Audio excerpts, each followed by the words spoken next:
जय माँ चांदनी माँ, जय बाबा शिव बाबा, ভারত মাতা কি জয়। আচ্ছা, আপনিও কি আমার বন্ধু সীমার মতো যে সব কিছু ব্যাপারেই নিজেকে দোষী মনে করে?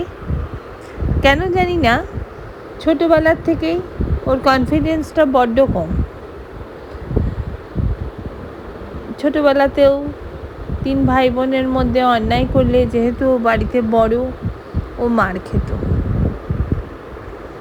তারপরে বিয়ে হলো, বিয়ের পরেও ওর গঞ্জনা শুনতে শুনতে ওর মনে হয়েছে যে ও খুব সব কিছুতেই ও দোষী, ও বোকা, ও একটা ওয়ার্থলেস। এইটা ভাবতে ভাবতে এমন পর্যায়ে চলে গেছে যে সবসময় ও বিষাদগ্রস্ত হয়ে থাকে। তো এই ব্যাপারটা নিয়ে আমি আমার বন্ধুর সঙ্গে আলোচনা করছিলাম ওর কথা নিয়ে, যে এত ভালো একজন মেয়ে, এত সৎ, তার জীবনটা কেন এরকম হয়? সবাই মিলে তাকে 4টে কথা শুনিয়ে যেতে পারে, তাকে ছোট করে। আর এই সীমার কথা বলছি, ও অত্যন্ত দায়িত্বপূর্ণ একজন মহিলা। সংসারে ও যতটা পারে তার থেকে বেশি ও কাঁধে নেয়। যন্ত্রণা কষ্ট কেউ বুঝতে পারে না, উল্টে সবাই চটপাট করে চলে যায়। এখন তো ছেলেমেয়েরাও অনেক বড় হয়ে গেছে, তাদের বিয়ে হয়ে গেছে, কিন্তু সীমাকে সবাই দোষারোপ করে। তাতে গিয়ে আমার যে বন্ধু, সে আমাকে আমার মারফতে ওকে বলল যে তুই 7টা ব্যাপার সীমাকে বলিস, যে ও যেন নিজেকে অতটা পাত্তা না দেয়। মানে অন্যেরা সুখে থাকবে কি দুঃখে থাকবে তার জন্য সে দায়ী না। তাদেরকে তাদের মতো করে ভাবতে হবে, তারা সুখে থাকুক বা দুঃখে থাকুক সেটা তাদের নিজেদের বুঝতে লাগবে। সীমা নিজে কি করবে কি করবে না, কেন করবে বা কেনই বা করবে না, সেগুলো বোঝাবার জন্য সে কোনোভাবেই দায়ী না। তাদেরকে তাদের মতো করে বুঝতে দিতে হবে। অন্যের হাসি কান্না বা আবেগের ব্যাপারগুলো ম্যানেজ করার জন্য সে কোনোভাবেই দায়ী না। তাদেরকে তাদের মতো করেই অনুভব করতে হবে। আমাকে অনু আরও বলল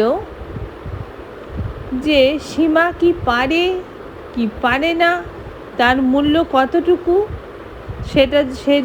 সেটা যদি কেউ না দেখে, সেটার জন্য সে দায়ী না। তারা সীমাকে যা মনে করবার করুক, ছোট মনে করুক বা বড় মনে করুক, কিচ্ছু আসতে যেন সে না দেয় নিজের মনে।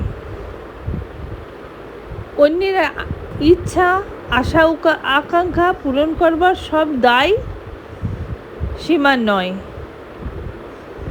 সীমাকে এইটুকু বলিস যেন তার মনটা যেহেতু খুব ভালো, সেহেতু সে সবার সহযোগিতা করতে পারবে, কিন্তু যতটুকু তার ক্ষমতা ততটুকুই। কারণ তার শরীরও একদম ভালো না। তাতে কেউ যদি ক্ষুণ্ণ হয় বা বিরাগ হয়, তার জন্যেও সে দায়ী নয় বা দোষী নয়। তাতেও কিছু যায় যেন তার না আসে। সীমাকে এটাও বলতে বলল, চারপাশের সব কিছু ম্যানেজ করবার জন্য সে দায়ী না। তারা তাদের মতো করে থাকুক। যে সব ব্যাপারগুলো সীমার নিয়ন্ত্রণের বাইরে, সেগুলো আজও বা সময় বা শক্তি কোনোটাই ব্যয় করার প্রয়োজন। সে দায়ী নয়। কোনো মানেই হয় না, বরঞ্চ যেটা তার নিজের ইচ্ছে, নিজের সামর্থ্য, নিজের শারীরিক শক্তি, সেটার ওপরেই সে ফোকাস করুক। অনেকটা জীবন চলে গেছে, আর কটা দিন আছে কেই বা জানে। কিন্তু এই নিজেকে দোষী ভাবা বন্ধ না করতে পারলে কোনো দিন শান্তি পাবে না সে। এটা তো ছিল সীমার কথা। আপনিও কি অন্যের কথায় প্রভাবিত হয়ে নিজেকে কষ্ট দেন? কখনো দেবেন না। আপনি দায়ী বা দোষী নয়। আপনার যেটা ভালো লাগবে সেটাই আপনি করবেন। কারুর মর্জি মাফিক চলবার আপনার কোনো দায় নয়। আপনি নিজেকে কখনো দোষী ভাববেন না। ভালো থাকুন, রসে বসে থাকুন।